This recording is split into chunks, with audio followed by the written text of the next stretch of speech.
participante conozca las generalidades de la guía anticorrupción que se puso a disposición de quienes realizan actividades vulnerables. También vamos a tener una presentación breve de quiénes somos nosotros, Prevenet, qué es esta aplicación que estamos poniendo a su disposición para el cumplimiento, seguimiento y, por supuesto, la facilidad de evitarse problemas en cuanto a tener todo este seguimiento y cumplimiento de la ley. ¿Cuáles son los temas que abarca? Por supuesto, la sesión de preguntas y respuestas, que es la parte final. Si ustedes tienen preguntas, tienen inquietudes, tienen algún tipo de comentario, por favor, siéntanse libres de escribirlo en la parte de preguntas y respuestas de chat de esta sesión de Microsoft Teams. Nosotros estamos utilizando Microsoft Teams para, para tener toda esta administración y gestión de la comunicación el día de hoy con ustedes. Bueno, pues háganos llegar sus preguntas, sus inquietudes a través del área de mensajes de Microsoft Teams. Nosotros al final estaremos respondiendo. ¿Por qué al final? Porque creo que, pues bueno, puede ser un ejercicio para, si alguna de las dudas puede ser repetida, puede ser de interés general, bueno, se pueda comentar directamente. Entonces, bueno, pues sin más preámbulo, permítanme presentarles, por favor, de nuevo al especialista que el día de hoy nos acompaña de nueva cuenta. Es el licenciado Alejandro Ponce Rivera y Chávez, quien es abogado certificado en prevención de lavado de dinero por la CNBV y el IMCP. Una persona que verdaderamente está enfocada en resolver, atender, conocer y explorar todas las posibilidades para evitar y evitarnos problemas y atender las necesidades de las empresas y sujetos que pueden ser, pues vaya, de alguna manera vulnerables al lavado de dinero. Alejandro, licenciado, muchísimas gracias por estar con nosotros una vez más. Muchas gracias, Adrián. Muy buenos días a todos. Me da mucho gusto estar una vez más aquí, pues en estos eventos organizados por Prevenet, que sin duda, pues tenemos la intención de aportar información que pueda ser útil para un mejor cumplimiento de las obligaciones previstas en la ley antilavado. Y los temas que hemos elegido para esta ocasión, pues consideramos que son de actualidad y que van a ser útiles para el cumplimiento diario, cotidiano de las obligaciones que tenemos en materia de ley antilavado. Bien, pues vamos a iniciar sin mayor preámbulo para pues aprovechar el tiempo que tenemos establecido el día de hoy para este webinar.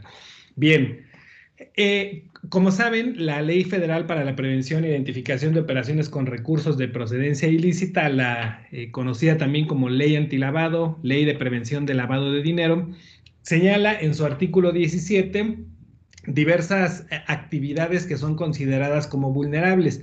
Algunas de ellas son la actividad inmobiliaria, la construcción y venta de inmuebles, el desarrollo inmobiliario, la intermediación en la compraventa de inmuebles. También tenemos servicios profesionales, servicios de fe pública, comercialización de automóviles, comercialización de joyas, el ofrecimiento y otorgamiento de préstamos, el arrendamiento de inmuebles, entre algunas otras.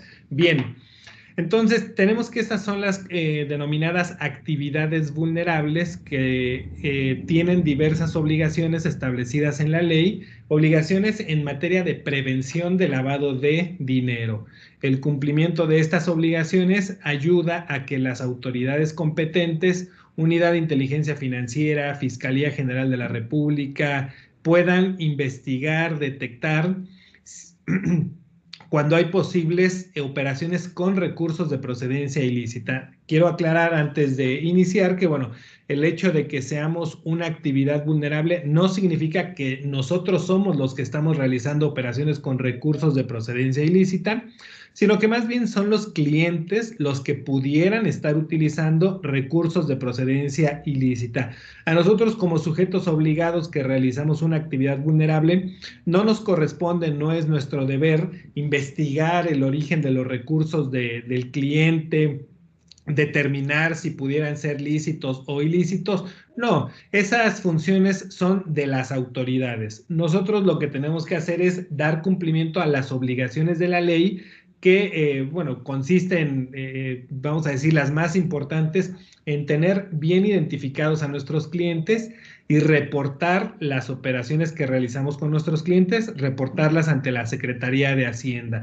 Claro, hay algunas otras obligaciones adicionales, pero bueno, principalmente si cumplimos con esas obligaciones, estaremos contribuyendo para que la autoridad competente, en uso de sus facultades, pueda investigar, detectar si el cliente que realizó la operación con nosotros estaba utilizando recursos lícitos o recursos que probablemente eran ilícitos. Y bueno, ya se desencadenarán las demás consecuencias que prevén las leyes. Pero repito, el sujeto obligado que realiza actividad vulnerable no tiene ningún problema y de hecho, si cumple con la ley en la forma debida, en la forma correcta, pues menos problemas va a tener.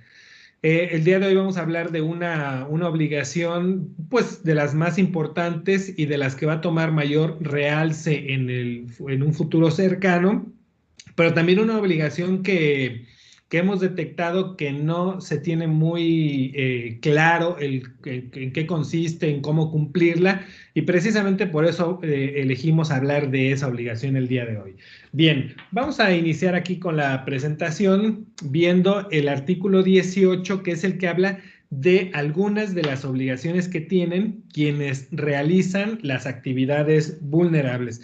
El artículo 18 nos dice claramente, quienes realicen las actividades vulnerables a que se refiere el artículo anterior tendrán las obligaciones siguientes. Primera, y pues la más importante, como lo mencionábamos, ¿no? Identificar a los clientes y usuarios. La ley continúa diciendo basándose en documentación oficial, etcétera. Bueno, aquí lo importante, lo que quiero recalcar es que la primera obligación que nos señala este artículo 18 es la de identificar a clientes y usuarios. Y bueno, si nosotros vamos a ver las reglas de carácter general a que se refiere esta ley y sus anexos del 3 al 8, vamos a encontrar que tenemos que identificar a nuestros clientes y usuarios sean quien sean. Es decir, si yo tengo un cliente que es persona física, lo tengo que identificar. Si tengo un cliente que es persona moral, lo tengo que identificar. Si tengo un cliente que es una entidad de gobierno, lo tengo que identificar. Si tengo un cliente que es extranjero, lo tengo que identificar. Tengo un cliente que es fideicomiso, lo tengo que identificar. Entonces, cualquiera que sea el tipo de cliente con el que realizamos alguna operación de las actividades vulnerables, tenemos que identificarlo. Estos anexos de las reglas de carácter general nos dicen cómo identificar al cliente, es decir, cuáles son los datos y los documentos que debe contener el expediente que voy a integrar para identificar a mi cliente. Entonces, bueno, dependiendo del tipo de cliente, lo identificaré recabando ciertos datos y ciertos documentos. Pero también, bueno, este artículo 18 nos habla de otra obligación relacionada con la identificación o con la integración del expediente de identificación del cliente. Si vemos la fracción 3 de este artículo 18, encontraremos que otra obligación es solicitar al cliente o usuario que participe en actividades vulnerables información acerca de si tiene conocimiento de la existencia del dueño beneficiario y en su caso, en caso de que tenga conocimiento, que exhiba documentación oficial que permita identificar a ese dueño beneficiario si la documentación obrara en su poder. En caso contrario, en caso de que la documentación no obre en su poder, declarará que no cuenta con ella. Bien, esta es la obligación que nos marca el artículo 18 en su fracción tercera de la ley. Solicitar al cliente información acerca de si tiene conocimiento de la existencia de un dueño beneficiario. ¿Cómo vamos a, antes de pasar a esto, ¿no? Las reglas de carácter general nos dicen que entre los documentos que debemos de recabar para integrar el expediente de identificación, debemos de contar con una constancia que acredite que le solicitamos al cliente información acerca de si tiene conocimiento de esta existencia del dueño beneficiario. Entonces, bueno, esa es la forma en la que vamos dando cumplimiento a la integración del expediente, pero surge la pregunta, ¿qué es un dueño beneficiario? Bien, vamos a explicar porque esta es la parte medular de este tema que estamos tocando el día de hoy. Dueño beneficiario. En la ley no encontramos una definición de dueño beneficiario, lo único que encontramos es esto que acabamos de ver. Hay que solicitarle al cliente información acerca de la existencia del dueño beneficiario, pero no encontramos la definición. Es en las reglas de carácter general de la ley en donde encontramos que se entiende por dueño beneficiario. En estas reglas de carácter general a las que se refiere la Ley de Prevención de Lavado de Dinero, en el artículo 3, fracción 7, nos dice que se entiende por dueño beneficiario al beneficiario controlador. De entrada, pues quedamos igual, ¿verdad? Porque, bueno, si no sabíamos o no entendíamos muy claro qué es un dueño beneficiario y ahora nos dicen que es un beneficiario controlador, bueno, ¿y a qué se sigue refiriendo esto? Estas propias reglas de carácter general en el artículo 3, en la fracción cuarta, nos definen al beneficiario controlador. Entonces ya va tomando un poco de forma. Cuando vemos la definición del beneficiario controlador, encontramos que ahí está la explicación de lo que es un dueño beneficiario y lo que es un beneficiario controlador, porque quiero mencionar que no son lo mismo el dueño beneficiario y el beneficiario controlador, y bueno, eso es lo que vamos a ver a continuación. Dueño beneficiario, por dueño beneficiario, y esto está en las reglas de carácter general, aquí tenemos el fundamento, artículo 3, fracción cuarta, inciso A. Nos dice, es la persona que por medio de otra o por medio de cualquier acto obtiene el beneficio derivado de estos, de los actos, y es quien en última instancia ejerce los derechos de uso, goce, disfrute, aprovechamiento o disposición de un bien o servicio. Vamos a poner en palabras más entendibles esto que acabamos de leer, ¿no? El dueño beneficiario es la persona que a través de otra obtiene los beneficios de una operación. Es la persona que a través de otra obtiene los beneficios de la operación. Entonces, esto significa que si yo tengo un cliente al que le estoy vendiendo un inmueble, un vehículo, al que le estoy dando un inmueble en arrendamiento, al que le estoy otorgando un préstamo, bueno, esa persona está fungiendo en esta operación como mi cliente o usuario. Y esa es la persona que la ley me exige que la identifique y que, bueno, cumpla con algunas otras obligaciones con ese cliente o usuario. Pero cuando hablamos de un dueño beneficiario, significa que hay otra persona en esa relación, en esa operación, hay otra persona que es la que a través del que está fungiendo como cliente es el que va a obtener los beneficios de la operación. Por aquí nos dice, es la persona que por medio de otra, entonces es una persona distinta que por medio del cliente va a obtener los beneficios derivados de la operación y es quien en última instancia va a ejercer los derechos de uso, de goce, de disfrute, de aprovechamiento o incluso de la disposición del bien o servicio. Entonces, para que vaya quedando más claro, cuando hablamos de un dueño beneficiario, ese dueño beneficiario está utilizando al cliente en la operación como un prestanombres. Ese dueño beneficiario seguramente intencionalmente no quiere aparecer como cliente de esa operación y por eso usa a un prestanombres, a una persona distinta para que ella sea la que funja como cliente, a ella sea la que se identifique, a ella sea a la que se reporte en el aviso, pero finalmente esta persona es la que va a utilizar el inmueble, la que lo va a disfrutar, la que lo va a gozar, aprovechar, incluso la que va a disponer del inmueble, porque si en algún momento ya no quiere el inmueble y lo quiere vender, pues lo va a hacer a través del prestanombres que adquirió el inmueble. Es el que aparece en estas operaciones como cliente, es un simple prestanombres que ni va a usar, gozar, disfrutar, aprovechar el bien, pero tampoco va a disponer del, repito, ¿no? Porque decíamos, si el verdadero dueño, el dueño beneficiario, en algún momento lo quiere vender, lo va a hacer y, bueno, el prestanombres únicamente tendrá que seguir las instrucciones. Entonces, ese es un dueño beneficiario. Me ha tocado ver operaciones en las que se señala que el dueño beneficiario es el mismo cliente, y lo cual es, bueno, indebido, es incorrecto, porque el dueño beneficiario se refiere a una persona distinta al cliente, ¿no? Cuando yo le pregunto al cliente si hay un dueño beneficiario en esa operación, no me estoy refiriendo al cliente, me estoy refiriendo a alguien distinto al cliente. Entonces, lo correcto sería que si el propio cliente es el que va a obtener los beneficios de la operación, bueno, no, el cliente me manifieste que no hay dueño beneficiario. Si es alguien más el que va a obtener los beneficios de la operación, lo correcto sería que el cliente me dijera que sí hay un dueño beneficiario.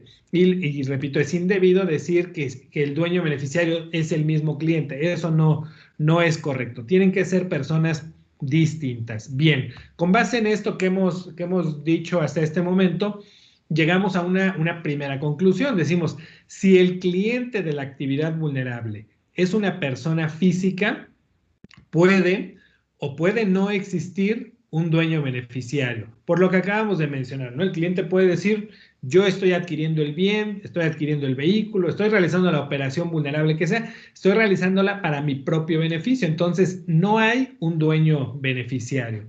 Puede ser que sí lo haya.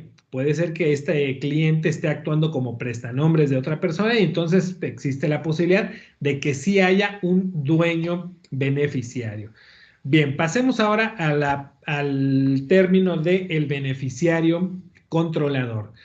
Beneficiario controlador, que también encontramos la definición aquí en el artículo 3, fracción cuarta, pero en el inciso B de las reglas de carácter general, nos dice que es aquella persona que ejerce el control de aquella persona moral que en su carácter de cliente o usuario lleve a cabo actos u operaciones con quien realice una actividad vulnerable, así como las personas por cuenta de quienes celebra alguno de ellos.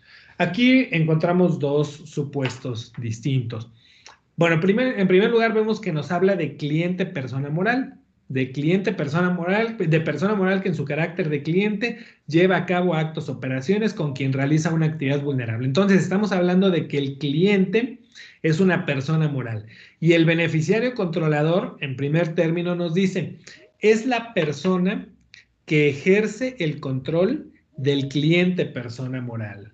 También nos dice en la parte final de esto que estamos viendo en pantalla, que también puede ser la persona por cuenta de quienes celebra alguno de ellos. ¿Esto qué significa? Ahorita lo explicamos, ¿no? Vamos primero a la parte que nos dice la persona que ejerce el control de la persona moral. Yo tengo un cliente que es persona moral, que me está adquiriendo un inmueble o cliente en cualquier otra actividad vulnerable. Bien. Este cliente persona moral tiene una persona física que ejerce el control de esa persona moral. Ahora, ¿cómo saber quién es la persona física que ejerce el control de la persona moral? Bueno, no lo tenemos aquí, pero se los explico. Está en ese artículo 3, fracción cuarta, inciso B de las reglas de carácter general. Nos dice, la persona que ejerce el control de una persona moral puede ser la que tenga acciones con derecho a voto de más del 50%. Puede ser la persona que dirija la administración de la persona moral. Puede ser la persona que tenga facultades para nombrar, destituir o remover a la mayoría de consejeros o delegados. Puede ser la persona que dirige las políticas o la administración de la empresa, aun cuando no forme parte de la empresa. Entonces te encontramos que son varios supuestos. ¿Cuál de ellos es el que es el beneficiario controlador? Bueno, el que reúna cualquiera de los supuestos que hemos mencionado. ¿Cómo saber esto? ¿Cómo saber esto? Bueno, cuando yo tengo un cliente persona moral, las reglas de carácter general me dicen que debo de solicitarle documentos como son su acta constitutiva, el poder del representante legal que está actuando en nombre del cliente, y con esos documentos yo puedo analizar quién es, bueno, primero, si hay un accionista que tenga más del 50% de acciones con derecho a voto. Entonces, esa persona es la que puede ser el beneficiario controlador. Si yo al analizar los documentos constitutivos de la persona moral no encuentro que haya un socio con más del 50%, porque probablemente son 4 socios al 25% o 5 socios al 20% o un socio al 40% y 2 al 30%, bueno, no tengo uno con más del 50%. Lo que tengo que ver es alguno de los otros supuestos. Entonces, si la normativa me dice que es el que dirige la administración de la persona moral, puedo ir a ver cómo está su órgano de administración. ¿Tiene administrador único? Ese puede ser el beneficiario controlador.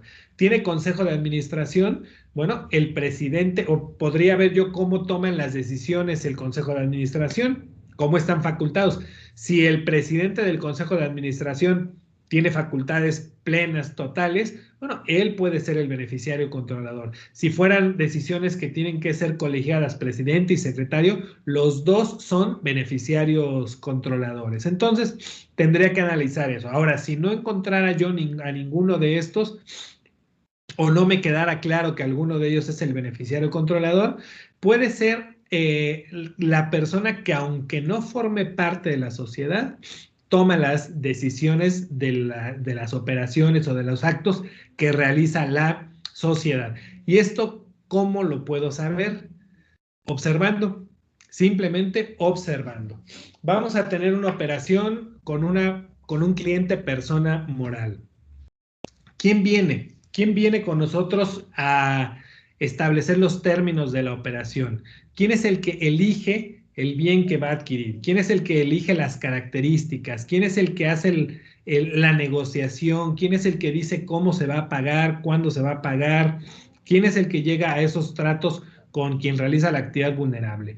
Bueno, ahí lo tenemos. Ahí lo tenemos. No tenemos, claro, tenemos que ver los documentos para saber si él es el accionista mayoritario, si él es el administrador único, si él es el presidente del consejo de administración o si él es una persona que no aparece ahí. Seguramente va a tener que ir acompañado de quien va a firmar representando a la sociedad, pero es esta persona la que está llevando a cabo la operación. Bueno, pues esa persona es el beneficiario controlador. Entonces, tenemos que ser muy observadores tanto de la documentación como de lo que ocurre en la operación para poder tener identificado a este beneficiario controlador. Y en la parte, entonces, bueno, en este primer punto decimos, es la persona que ejerce el control del cliente persona moral. Pero al final de lo que estamos viendo en pantalla nos dice, así como las personas por cuenta de quienes celebra alguno de ellos. ¿A qué se refiere esto? Bueno, aquí retomamos un poco el caso del dueño beneficiario que mencionábamos cuando el cliente es persona física. En una operación con un cliente persona moral también puede haber un beneficiario controlador que no reúna las características que hemos dicho, sino que sea el que va a obtener los beneficios de la operación. Y esto, bueno, igual, ¿cómo saberlo, no? Nuevamente, observando. Tenemos un cliente al que le vamos a vender, vamos a pensar ahora en un vehículo para poner el ejemplo un poco más claro. Nos dedicamos a la comercialización de vehículos. Tenemos un cliente persona moral que viene a comprar un vehículo. Bueno, yo tengo que ver qué tipo de vehículo está comprando y a qué se dedica la persona moral que me está comprando el vehículo. Si el vehículo que compra tiene que ver, está relacionado con la actividad que desarrolla la persona moral, bueno, a quien tengo que identificar es a la persona que ejerce el control de la persona moral. ¿Por qué? Porque ese es el beneficiario controlador. Pero si cuando yo observo la operación me están comprando, no sé, un vehículo deportivo de lujo y la actividad de la persona moral pues no justifica esa compra, porque a lo mejor se justificaría si comprara, no sé, una camioneta de carga o un vehículo, bueno, pues no necesariamente lujoso y deportivo, ¿no? Para transportar a su personal. Pero bueno, si me está comprando un vehículo deportivo de lujo y no tiene que ver con el objeto social de la persona moral, bueno, ahí hay una persona que se va a beneficiar con esa operación. Esa persona es el beneficiario controlador o dueño beneficiario, hablando del término que ocupábamos hace un momento, ¿no? Pero entonces esa persona sería el dueño beneficiario o beneficiario controlador en esta operación. Entonces, ¿cómo detectamos eso? nuevamente observando las características de la operación y de mi cliente. Con base en esto podemos tener otra conclusión que dice, si el cliente de la actividad vulnerable es persona moral, siempre hay un beneficiario controlador, siempre. Puede ser que la operación beneficie a la persona moral y entonces el beneficiario controlador es quien ejerce el control de la persona moral, o puede ser que la operación beneficie a una persona física y entonces aquí sería esa persona el beneficiario controlador. Ahora, bueno, ya que tenemos claro que cuando hablamos de dueño beneficiario, cuando hablamos de beneficiario controlador y qué significa esto, vamos a hablar de cómo se debe dar cumplimiento a esta obligación que está plasmada en el artículo 18, fracción 3 de las reglas de carácter general. Mencionábamos hace un momento que las reglas de carácter, dije artículo 18, fracción 3 de la Ley de Prevención del Lavado de Dinero. Mencionaba yo hace un momento que los anexos de las reglas de carácter general nos dicen cómo integrar un expediente de identificación y estos anexos nos hablan incluso de esta obligación de la identificación del dueño beneficiario. Bien, los anexos 3, 4, 5, 6 y 6 bis de las reglas de carácter general hablan de esta constancia de conocimiento de dueño beneficiario. Estos anexos se refieren a la identificación de personas físicas nacionales, personas morales nacionales, personas físicas extranjeras, personas morales extranjeras y organismos internacionales, embajadas o consulados establecidos en México. En esos clientes, en ese tipo de clientes, tenemos que dar cumplimiento a la obligación de identificar al dueño beneficiario. Si el cliente, aquí hay excepciones, ¿no? Por ejemplo, si el cliente fuera una dependencia de gobierno, no hay obligación de no hay obligación de identificar al dueño beneficiario. Si el cliente fuera una entidad financiera, no hay obligación de identificar al dueño beneficiario. Si el cliente fuera una persona moral de derecho público de las que están en el anexo 7 bis A, no habría obligación de identificar al dueño beneficiario. Si el cliente es fideicomiso, y aquí es un poco, bueno, así está establecido actualmente. Si el cliente es fideicomiso, no tengo obligación de identificar al dueño beneficiario. Bien, entonces ya dijimos en cuáles sí. ¿Y qué nos dicen estos anexos? Que debemos de integrar un documento que se denomina constancia por la que se acredite que quien realiza la actividad vulnerable solicitó a su cliente o usuario información acerca de si tiene conocimiento de la existencia del dueño beneficiario, la cual deberá estar firmada por el cliente o usuario. Entonces, ¿cómo es este documento? ¿Cómo es esta constancia? Pues simplemente es un formato de libre elaboración. Yo simplemente tengo que tener un formato sencillo en donde conste que yo le pregunté a mi cliente si tiene conocimiento de la existencia del dueño beneficiario, que es lo que dice el artículo 18, fracción 3. Yo le pregunto a mi cliente, ¿tienes conocimiento de la existencia del dueño beneficiario en esta operación? Y a través de un formato simple que me diga sí o no y que firme esa respuesta. Entonces, con este documento, yo ya dejo constancia que acredita que le solicité a mi cliente información acerca de si tiene conocimiento de la existencia de un dueño beneficiario. Si el cliente es persona física, nacional o extranjera, si el cliente es persona moral, nacional o extranjera, si el cliente es una embajada, consulado u organismo internacional establecido en México, yo le pregunto que me firme, que me diga sí o no. Y recordemos que el 18, fracción tercera dice, si el cliente te dice que sí tiene conocimiento de la existencia del dueño beneficiario, debe de proporcionarte información y documentación para identificar a ese dueño beneficiario. Las reglas de carácter general en el artículo 12 nos dicen, al dueño beneficiario, en caso de que exista, lo debes identificar como si fuera un cliente. Entonces, el dueño beneficiario siempre tiene que ser persona física, siempre. Entonces, si me dicen que hay un dueño beneficiario, yo tengo que solicitarle a mi cliente información y documentación para integrar un expediente de identificación de ese dueño beneficiario. El cliente, persona moral, quien me diga que es el beneficiario controlador, tengo que pedir información que me permita integrar el expediente de ese beneficiario controlador. Aquí hay un poco de... no sé si la palabra correcta sería contradicción, a lo mejor más bien habría ambigüedad en el cumplimiento de esta obligación, porque actualmente, como está la normativa, yo le pregunto a mi cliente, persona física o persona moral, si tiene conocimiento de que hay un dueño beneficiario, y cualquiera de los dos me puede decir no, no hay dueño beneficiario. Y con eso yo ya doy por cumplida la obligación. Hay un proyecto de reforma de esta ley de prevención de lavado de dinero que actualmente está discutiéndose en el Senado. Se estima que este año sea aprobada la reforma por el Senado, tendrá que ser turnada a los diputados para que también la dictaminen y eventualmente la aprueben. Y cuando esta reforma entre en vigor, va a cambiar esta obligación. Ya no va a ser ya no va a consistir en que yo le pregunte a mi cliente y el cliente me diga no, y ya con eso di por cumplida la obligación, sino que va a tener que cumplirse como lo mencionaba yo hace un momento. Si es persona física mi cliente, sí le tengo que preguntar y me puede decir sí o no.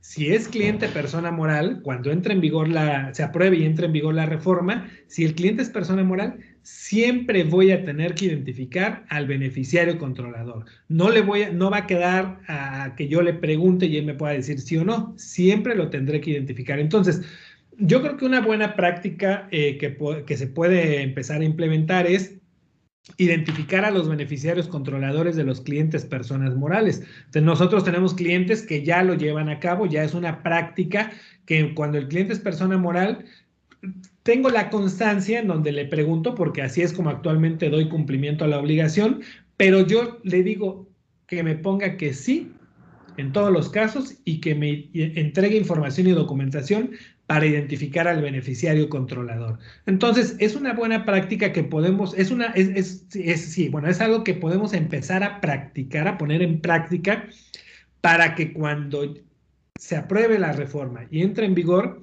sea algo que ya tenemos practicado, ya sabemos cómo hacer y no que nos tome por sorpresa el cumplimiento de esta obligación. Si en este momento lo empezamos a hacer como una buena práctica y nos equivocamos, en algunos casos tenemos el expediente, bueno, a lo mejor no de forma muy correcta, no hay tanto problema. Pero cuando entre en vigor la reforma, es una obligación que vamos a tener que cumplir y más vale que empecemos a practicarlo. Pero bien, entonces, a eso se refiere la identificación correcta del dueño beneficiario. ¿Qué sanciones hay si yo no cumplo con esta obligación? El artículo 53, fracción segunda, nos dice que es infracción incumplir con alguna de las obligaciones del artículo 18. Y recordemos que en el artículo 18, fracción 3, está solicitar información sobre la existencia del dueño beneficiario. Si yo no tengo esta constancia de que le pregunté a mi cliente si tiene conocimiento de que hay un dueño beneficiario, si yo no tengo esa constancia firmada, por cada operación en la que no tengo esa constancia firmada por el cliente, la multa es de 200 a 2,000 UMAS. Normalmente se impone la mínima, 200 UMAS, en este momento son 17,924 pesos por cada constancia de dueño beneficiario que no tenga yo integrada a mi expediente. Y aquí hay algo peligroso, algo delicado, porque la autoridad actualmente está poniendo 2 multas cuando se incumple esta obligación, indebidamente porque debiera ser una, pero la autoridad está poniendo 2 multas. Es decir, que si yo no tengo una constancia de conocimiento de dueño beneficiario, me van a poner 2 multas de 17,900, mis multas van a ser de casi 36,000 pesos. ¿Cómo lo puedo evitar? Cumpliendo correctamente con esta obligación de identificar al dueño beneficiario. Bien, vamos a pasar al segundo tema de una manera breve por el tiempo que tenemos programado, pero bueno, breve pero concisa. Y terminando este segundo tema, ya daremos inicio a la sesión de preguntas y respuestas para que las vayan preparando, por favor. Bien, la guía anticorrupción. Esta guía anticorrupción, quienes ingresan al portal de prevención de lavado de dinero se habrán dado cuenta que desde finales del año pasado, 2020, encontramos los sujetos obligados en el portal una guía anticorrupción para actividades vulnerables. Y bueno, vamos a tocar hoy, vamos a mencionar algunos puntos de esta guía anticorrupción. Está disponible en el portal de prevención de lavado de dinero. Cualquiera que ingrese al portal con su RFC y su firma electrónica podrá descargar esta guía. Ahí está disponible. La propia guía nos dice, la guía tiene como fin ayudar a los sujetos obligados que llevan a cabo actividades vulnerables a identificar y mitigar los riesgos a los que pudieran enfrentarse relacionados con actos de corrupción derivados de las relaciones con algunos de sus clientes o usuarios. Entonces, la guía tiene como fin ayudar al sujeto obligado a que identifique primero y luego a que mitigue los riesgos a que pudieran enfrentarse relacionados con actos de corrupción derivados de las relaciones con algunos de sus clientes. ¿Qué significa esto? Bueno, en primer lugar, nada más aclaramos aquí, y esta misma aclaración la hace la guía. Dice, no es vinculante y no establece obligaciones adicionales a las previstas en la ley. No es obligatoria esta guía. Es, como su nombre lo dice, es una guía, pero no obliga al sujeto obligado. Y además, lo que menciona la guía no significa que alguien que realiza actividades vulnerables tenga obligaciones adicionales a las que establece la ley. Esto es actualmente, ¿no? Es una guía que nos puede ayudar para que desempeñemos mejor nuestro rol, nuestro papel de sujetos obligados al régimen de prevención de lavado de dinero. Al inicio mencionaba yo que como sujetos obligados, como personas que realizamos actividades vulnerables, lo que hacemos es proveerle información a la autoridad para que ella sea la que analice si los recursos que utilizó mi cliente en la operación son lícitos o pudieran ser ilícitos. Bueno, como sujeto obligado que realiza una actividad vulnerable, puedo tener clientes que tienen dinero ilícito gracias a que incurrieron en actos de corrupción. ¿Cuál es mi función y qué debo de hacer de acuerdo a lo que dice esta guía anticorrupción?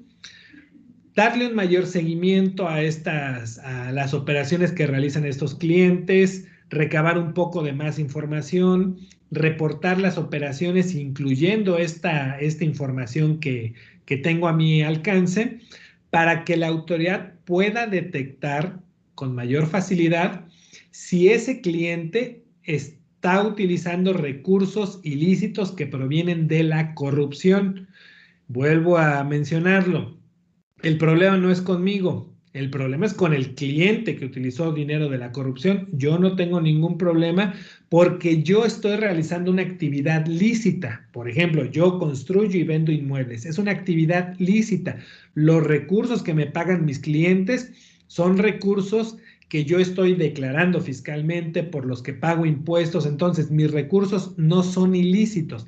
Si el cliente utilizó recursos ilícitos para adquirir el inmueble y la autoridad, gracias al aviso que yo presenté, lo investiga y lo denuncia y al final es sancionado y juzgado y sancionado, las sanciones serán para el cliente, no para mí. ¿Qué le puede pasar al cliente? Bueno, puede perder su libertad, puede perder el inmueble que adquirió con recursos ilícitos, pero no, la autoridad no vendría conmigo y me quitaría a mí el recurso que me pagó ese cliente, porque el recurso para mí es recurso lícito. Entonces, digo, menciono esto para que no tengamos miedo de que no, ¿y qué va a pasar conmigo? Y van a decir que yo le lavé el... No, no, no. Mientras tú cumplas con la ley, mientras tú identifiques a tu cliente, mientras tú reportes las operaciones, tú no le estás lavando el dinero a nadie.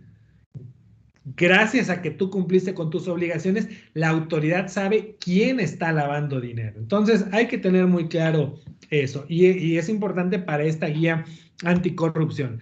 Aquí, bueno, nos da algunas definiciones de persona políticamente expuesta, que es una definición que actualmente no se encuentra en esta normativa. Sí se encuentra en la normativa de prevención de lavado de dinero de entidades financieras, pero no de actividades vulnerables. Bueno, ya por primera vez nos la empiezan a dar esta definición. Persona políticamente expuesta es aquel individuo que desempeña o ha desempeñado funciones públicas destacadas en un país extranjero o en territorio nacional, así como las personas relacionadas con ellas que cumplen con las condiciones y características que Hacienda establezca en reglas o disposiciones de carácter general.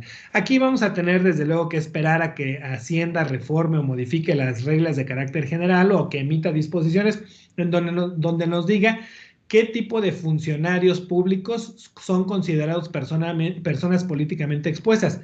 Para entidades del sistema financiero ya hay una definición muy clara, dice, es aquellos individuos, bueno, repite esto, pero establece claramente que pueden ser, tiene incluso un catálogo de puestos que son considerados PEPs, desde el presidente de la República, senadores, diputados, secretarios de estados, gobernadores, presidentes municipales, directores de institutos públicos, etcétera. Es una lista muy larga de puestos que son considerados PEPs.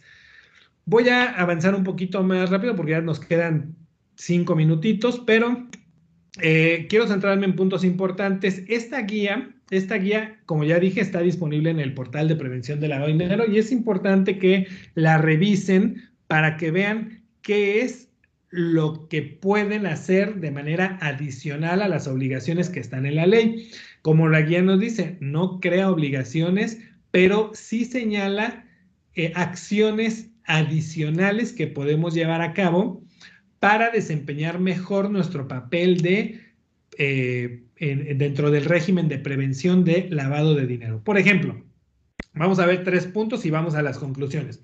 Por ejemplo, dice, tienes que identificar a tus clientes nuevos o a los existentes, a los que ya tienes, contando con políticas o procedimientos que te ayuden a determinar si ese cliente nuevo o existente que ya tienes es una persona políticamente expuesta o una persona relacionada con una persona políticamente expuesta. Eso es algo que hasta el día de hoy no hacemos. Bueno, la guía nos dice, empieza a hacerlo, empieza a identificar cuando un cliente es persona políticamente expuesta. ¿Qué más puedes hacer?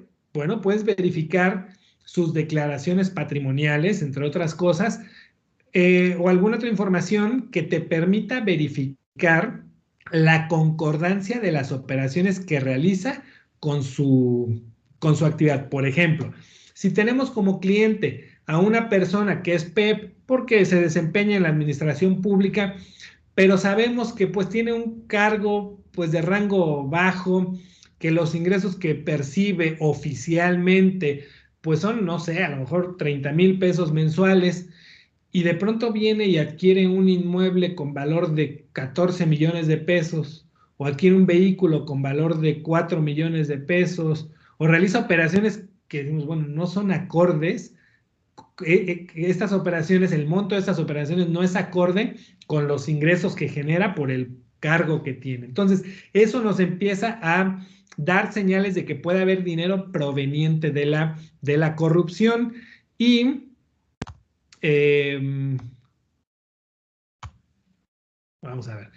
Me voy a ir al que dice aplicar una debida diligencia del cliente. La debida diligencia del cliente se refiere al conocimiento del cliente, pero no nada más a la identificación en la que recabamos datos y documentos, como ahorita nos lo señala la normativa, sino que sepamos a qué se dedica el cliente, de dónde pueden provenir los recursos con los que me está pagando, cuál es el propósito de la operación que está realizando. Entonces, cuando yo conozco todo eso, no nada más lo identifico, sino que aplico una debida diligencia del cliente, yo puedo detectar que la operación puede no ser acorde, que se está excediendo de su capacidad económica, y lo que debo de hacer es reportar esa operación en un plazo de 24 horas. Eso es algo que actualmente ya contempla la normativa. Bueno, aquí nos lo reiteran en esta guía. Cuando se dan ese tipo de operaciones en las que hay esas características de inusualidad o de mayor riesgo de que pueda haber recursos ilícitos, hay que reportarlas en un plazo de 24 horas. Eso actualmente lo encontramos en las reglas de carácter general, artículo 27. En el proyecto de reforma de ley que mencioné hace un momento, se va a trasladar esa obligación de las reglas a la ley, por lo que cuando entre en vigor esa reforma de la ley, será obligatorio identificar estas situaciones de riesgo y reportarlas en 24 horas. Si no lo hacemos cuando entre en vigor la reforma, voy a tener multa de omisión de avisos, y las multas de omisión de avisos son altísimas, 10,000 UMAS, 800 y tantos mil pesos. Entonces, ¿Qué podemos hacer con esta guía? Nuevamente, empezar a ponerla en práctica poco a poco. Empezar a desarrollar estos procedimientos, estas políticas, de acuerdo a mis características como sujeto obligado, de acuerdo al tipo de clientes que tengo, de acuerdo al tipo de productos, de acuerdo a la forma en la que se realizan mis operaciones. Empiezo a poner en práctica lo que contiene esta guía y cuando venga la reforma, bueno, pues yo ya tendré el camino avanzado y no me costará tanto trabajo dar cumplimiento a las obligaciones. Bien, conclusiones para cerrar estos dos temas y dar paso a preguntas. Bien, es muy importante tener a una persona encargada de cumplimiento, muy importante. La ley establece esa obligación para personas morales. En el artículo 20 nos habla de que debemos tener a un encargado de cumplimiento y no sé, mi percepción es que no se le ha dado la importancia debida a esta figura y hay que hacerlo porque de él depende que el sujeto obligado lleve a cabo todas las acciones que se necesitan para que se cumpla con las obligaciones de la ley. Si el encargado de cumplimiento no tiene el tiempo suficiente, no tiene la capacitación necesaria, no cuenta con las herramientas, no tiene el nivel de jerarquía que se necesita dentro de la empresa, no va a poder realizar sus funciones y el problema va a ser que la empresa no va a cumplir y podrá estar expuesta a sanciones. La empresa, no el encargado de cumplimiento, la empresa. Entonces, a la empresa le conviene que el encargado de cumplimiento sea la persona idónea para ese cargo y con las funciones que debe de tener. Es importantísima la capacitación constante. La ley no establece esa obligación actualmente, pero aunque la ley no lo diga, pues creo que nos queda muy claro, ¿no? Que debemos de estarnos actualizando para poder tener un correcto cumplimiento. Y en la reforma de la ley ya se va a poner como obligación la capacitación anual. Y algo también que es muy conveniente es el uso de tecnologías para que nos ayuden a tener un correcto cumplimiento de estas obligaciones. Yo me lo menciono rápidamente, pero ahorita nuestros amigos de Prevenet nos van a profundizar un poco más en esto, pero la tecnología nos puede ayudar a conservar, a integrar y conservar los expedientes correctamente, nos facilitará esa conservación de los expedientes, nos puede ayudar a que llevemos un control de los pagos en efectivo que nos están realizando los clientes. Recordemos que hay límites y si rebaso el límite, la sanción es de más de 800,000 pesos. Hay que verificar listas de personas designadas. La autoridad va a poner una herramienta en el portal en donde podremos detectar si una persona es PEP, pero hay que verificar muchas otras listas y eso, bueno, la tecnología nos ayuda. Imagínense que yo me pongo a buscar por mi cuenta todas las listas y todos los días actualizarlas, es algo materialmente imposible. La generación de avisos se facilita con estas herramientas de tecnología, ya la conservación de la información y documentación, 5 años con criterios de confidencialidad, eso lo dice la ley, y cuando tengamos un acto de verificación, cuando la autoridad venga y nos revise, bueno, si nosotros contamos con una herramienta tecnológica que nos ayude a dar cumplimiento a todo esto, será fácil atender el acto de verificación de la autoridad. Entonces, bueno, con esto llegamos a las conclusiones del tema. Cedo la palabra a, bueno, al personal de Prevenet y quien va además a coordinar ahorita la sesión de preguntas y respuestas. Muchísimas gracias, licenciado. Pues bueno, aquí es, hablando de tecnología, nosotros somos Prevenet, una empresa que se dedica particularmente al desarrollo de soluciones en la nube. Y dentro de todo esto tenemos Prevenet, que es un sistema de gestión antilavado de dinero que está basado en la nube y que particularmente está hecho, formulado, especializado para el cumplimiento de la Ley Federal para la Prevención de Identificación de, bueno, operaciones con recursos de procedencia ilícita, también conocida como la Ley Antilavado. Es importante mencionarles que ya tenemos una serie de actividades vulnerables que ya están identificadas y desarrolladas para que se puedan gestionar dentro de esta aplicación. ¿Cuáles de las características que tiene esta aplicación? Bueno, ya lo hablamos, está basado en la nube, pero algo que es muy interesante para el cumplimiento y facilitar el cumplimiento de lo que es la ley es que está semaforizado. ¿Cómo semaforizado? Automáticamente el sistema va detectando cuáles son aquellos elementos que de repente no tengo yo ya guardados, administrados o gestionados dentro de la herramienta de un cliente o de una actividad en particular. Entonces ahí es donde puede aparecerme si me falta un documento, si está incompleto completamente o si también ya cubrí todo lo que la ley me está exigiendo. También es importante que ayuda al envío mensual de correo electrónico con alertas para que disminuir el riesgo de caer en sanciones. Ya el licenciado nos ha hablado sobre algunas de las sanciones, pero también la ausencia de cumplimiento y la ausencia de esta regularidad y recurrencia de incumplimiento también puede, pues bueno, ser acreedor a algún tipo de multa, algún tipo de penalización, pues el sistema ayuda a evitarlo. También ayuda a el envío de informes a nivel masivo para minimizar el tiempo de carga de operaciones individuales dentro del portal del SAT. Es importante tener esta ayuda. ¿Por qué? Porque pues mensualmente tiene que haber esta carga de operaciones. Y si nosotros no tenemos un control adecuado sobre cuáles son las operaciones que ya subimos o cuáles nos faltan por subir, podemos tener alguna omisión. Pues bueno, ya sabemos el tema de penalizaciones. El módulo de reportes para monitorear la operación y facilitar y atender una auditoría es importantísimo. ¿Qué pasa si de repente llego a tener alguna auditoría dentro de mi organización? Si tengo una actividad vulnerable, pues la herramienta facilita tener todo consolidado, integrado, todo en un solo y mismo lugar y hasta por 5 años. Algo que comentaba ahorita el licenciado como parte del cumplimiento de la ley es justamente eso, tener la información correctamente gestionada, una administración muy particular y hasta por 5 años, para que la autoridad ya tenga esta facultad de, pues vaya, si tiene alguna sospecha sobre alguna de las actividades económicas de alguna persona, puede investigar cuáles son sus bienes, cómo los ha adquirido, y bueno, de acuerdo a esto, pueda ver cuáles son estas actividades vulnerables en las cuales ha adquirido bienes y las pueda auditar. Entonces, tener este tipo de facilidad de tener toda la información consolidada para facilitar una auditoría es una de las bondades que tiene Prevenet.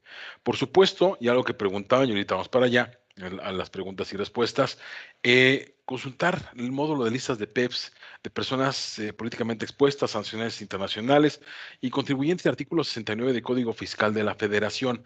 ¿Por qué es importante esto? Pues bueno, consolida de alguna manera pues el general de las listas de aquellas personas que pueden tener alguna particularidad que están señaladas para, pues bueno, identificarlos más rápida y fácilmente contra alguna actividad de procedencia ilícita que esté proveyendo los recursos de lo que vamos a tener en nuestra operación. Entonces, por eso es importante contar con la tecnología que va a facilitar, agilizar y ayudar a este cumplimiento.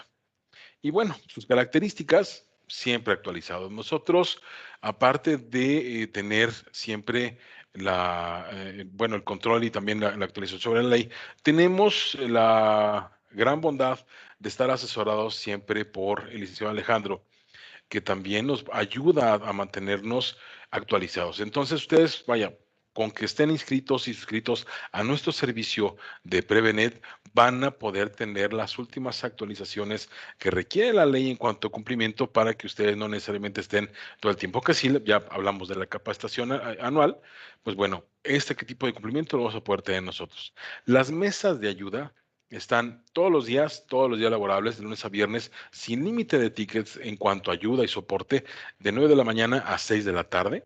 Y por supuesto, ayudas de la ley por medio de nuestro área de negocio experto, licenciado Alejandro, y pues acceso a cualquier información desde cualquier dispositivo, prácticamente desde cualquier lugar, como estamos basados en la nube. Ustedes saben que la nube tiene esta característica de que puede ser consultado y gestionado prácticamente desde donde tengamos una computadora, un dispositivo móvil, una tableta, un navegador. Todo está completamente seguro a través de la inscripción de la información. Nosotros cubrimos y de hecho sobrepasamos los estándares internacionales de utilizar tecnología de Microsoft. Estamos basados y soportados por tecnología de Microsoft en cuanto a inscripción de información. Y pues bueno, es una de las capacidades que tienen, no necesariamente estar anclados a un solo sistema, sino también pueden consultarlo prácticamente desde cualquier lugar. Y bueno, pues ustedes ya les acabo de comentar, ya lo saben, información segura porque utilizamos tecnología de Microsoft Azure. De hecho, nosotros en Prevenet tenemos certificaciones de Microsoft que avalan la capacidad técnica y de desarrollo que podemos brindarles, no únicamente en esto, pero bueno, hasta ahorita estamos hablando de Prevenet, pero también si tienen necesidad de algún otro tipo de sistema en la nube, de todo el tema de transformación digital, estamos a sus órdenes.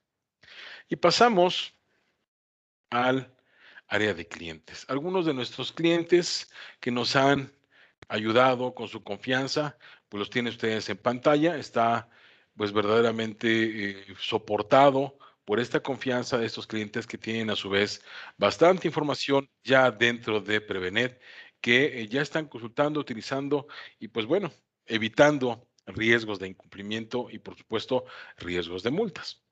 Nada más es eso para cerrar. Pasamos a la sección de preguntas y respuestas, que tenemos ya algunas inquietudes que nos han hecho llegar. Tenemos,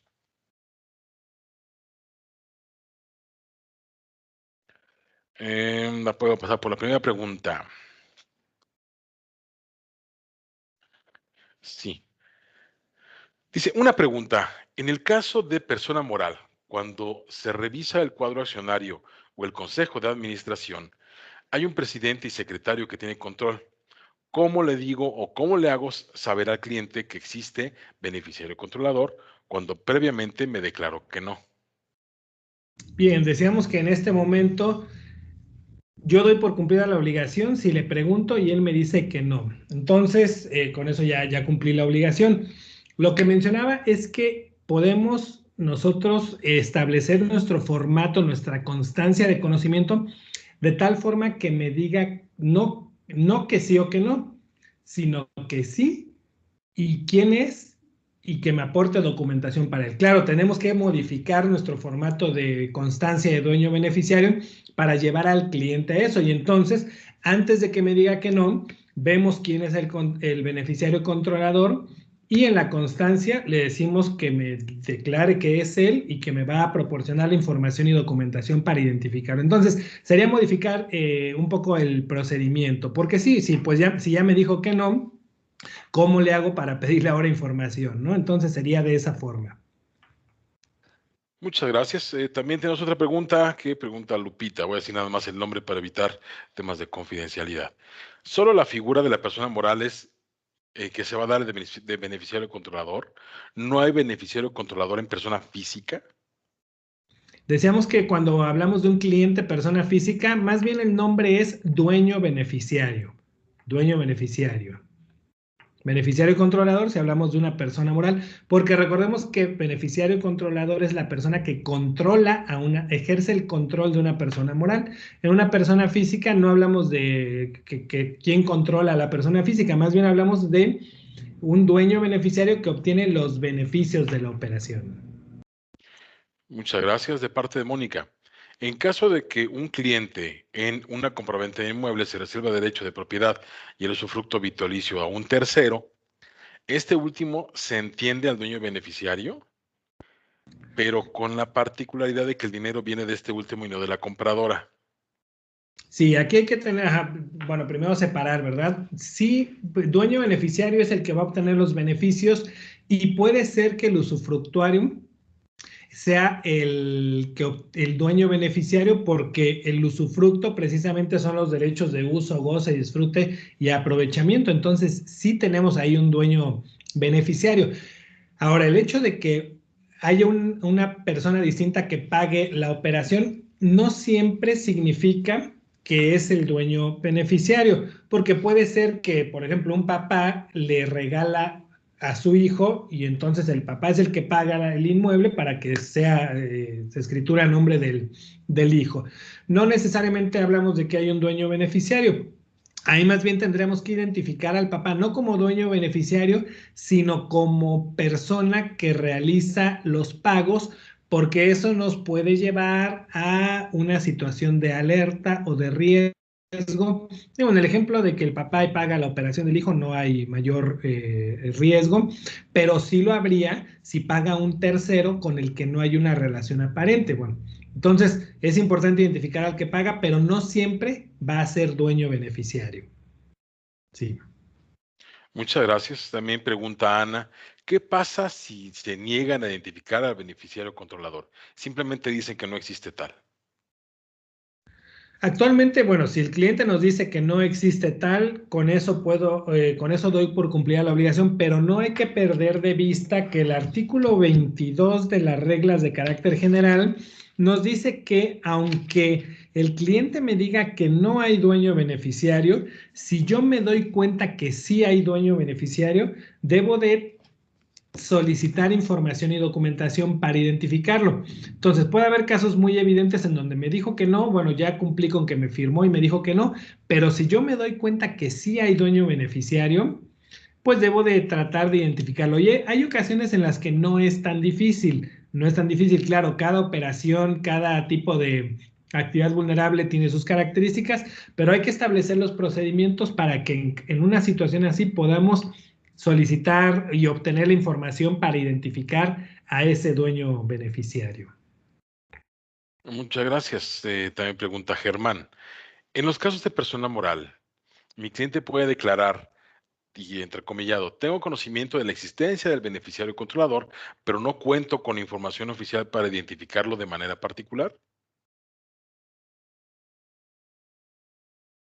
Perdón, sí, el cliente me puede decir, y así nos lo establece el propio 18 fracción 3 y los anexos de las reglas. O sea, el cliente me puede decir que sí tiene conocimiento del dueño beneficiario, que es tal persona, pero que no cuenta con la información y documentación que me pueda proporcionar para identificarlo. Entonces, si el cliente me va a decir que sí hay dueño beneficiario, pero no tiene información y documentación para que yo lo pueda identificar, así me lo debe consignar en la constancia para que yo tenga por cumplida la obligación ante la autoridad. Quiero mencionar, bueno, aprovechando esta pregunta y la anterior, que si en algún momento necesitan desarrollar lineamientos o políticas ya un poco más especializados, podemos apoyarlos con esa asesoría para que lo hagan de la manera correcta. Muy bien, sí, correcto, claro. Siempre tenemos esta actitud de poder asesorar a nuestros clientes y amigos, por supuesto. Muchas gracias. Tenemos a Susana que nos pregunta, ¿quién puede o debe firmar el documento de dueño beneficiario? ¿Qué poderes debe de tener? Bueno, si tenemos como cliente persona física no es necesario, ¿no? Si nuestro cliente es persona moral, recordemos que como persona que va a llevar a cabo la operación en nombre de la persona moral, pues tiene que ser una persona que tenga poderes o facultades de administración. Entonces, esa persona es la que me debe de firmar la constancia de conocimiento del dueño beneficiario. Y hay ocasiones en las que esa misma persona va a ser el dueño beneficiario. Puede ser que sea el beneficiario controlador, perdón. Puede ser que sea él mismo o una persona distinta. Muchas gracias. Pregunta también Marta, ¿ya se tiene acceso a las PEPs, a las listas PEPs? Sí, ya es algo que el sistema, por ejemplo, Prevenet, ya tiene acceso a listas PEPs y a listas internacionales. A través de nuestra herramienta de Prevenet pueden tener acceso a todas estas listas para poder identificar al cliente. Pregunta Mariana, en el caso de entrega de premios, cuando el premio se entrega en cheque y este está a nombre de un menor de edad y el premio se entrega al padre o tutor, ¿cómo se tiene que reportar? A quien se tiene que reportar es al menor de edad, que es pues, la persona que funge como cliente o usuario, pero se tienen que tener documentos de identificación del tutor. El anexo 1 de las reglas de carácter general nos habla de cómo identificar a alguien que actúa como apoderado de un cliente persona física, entonces sería esa documentación. Y nada más, completando la pregunta anterior, a través de Prevenet pueden obtener esta consulta de la búsqueda de PEPs porque la herramienta que según la autoridad iba a poner en el portal de prevención de lavado de dinero para detectar PEPs todavía no está en operación. Pero además decíamos, la herramienta para búsqueda de PEPs, pues nada más te aportará información de PEPs, no de todos los demás listados que debes de buscar. Muchas gracias. Una pregunta de Lupita. En el caso de la presentación de los avisos de manera espontánea para regularización, ¿cómo aplica el artículo 55? Bien, El artículo 55 dice que la autoridad se va a abstener de sancionar al infractor cuando se trate de la primera infracción en que incurra, lo reconozca expresamente ante la autoridad y la haya solventado, cumplido antes del inicio de facultades de verificación. La autoridad no tiene muy claro cómo aplicar este procedimiento, pero uno tiene que llevarlo a. Nosotros lo que hemos hecho en el caso de clientes que se han regularizado de manera espontánea, pues hacemos la regularización y gestionamos o tramitamos ante la autoridad esta solicitud expresa de que la autoridad se abstenga de sancionarnos. Y la autoridad ha dado respuesta de que cuando llegue el momento lo va a aplicar, se va a abstener de sancionarnos. Cuando no se hace este procedimiento, bueno, pues uno está expuesto a que llegue la autoridad y que aplique indebidamente o no aplique este beneficio para quienes se regularizaron de manera extemporánea, pero espontánea. Entonces, es conveniente hacer la tramitación ante la autoridad. También, si gustan que los apoyemos con eso, pueden acercarse a nosotros. Muchas gracias. Tenemos otra pregunta de Gabriel. Realizo actividades vulnerables, pero no me di de alta y dejé esta actividad en medio año. Entiendo que no aplica la espontaneidad. ¿Me recomienda darme de alta ahora? Hay que darse de alta y regularizarse, aunque no haya espontaneidad como tal, pero sí, aunque la ley dice, ¿no?, que cuando los avisos se presentan extemporáneamente ya hay sanción, pero sí se puede hacer una regularización extemporánea y reducir o eliminar el riesgo de ser sancionado. Y es mejor hacerlo porque si yo, por ejemplo, me doy de alta a partir de ahora y a partir de ahora empiezo a cumplir y lo anterior lo dejo así, la autoridad puede venir a verificar lo anterior y sancionarme por incumplimientos y ahí, bueno, pues no tendré forma de defenderme porque efectivamente estaba yo o estoy en incumplimientos. Entonces sí conviene regularizarse. Muchas gracias. Pregunta Magdalena. En enero tuve la venta de una casa que rebasó el umbral, pero me pagan hasta marzo. ¿El aviso lo presento en qué mes? La operación se tiene por realizada cuando se liquida totalmente, entonces tu aviso sería de una operación realizada en marzo. En marzo. Muy bien. Y Sofía pregunta, ¿qué acción tomar con aquellos clientes que no facilitan la documentación? Bien. Recordemos que el artículo 21 de la ley nos dice que los clientes tienen la obligación de proporcionarnos toda la información y documentación que les solicitemos para cumplir con nuestras obligaciones. Entonces, si yo tengo que cumplir con identificarlo y le solicito datos y documentos, el cliente me los debe de proporcionar.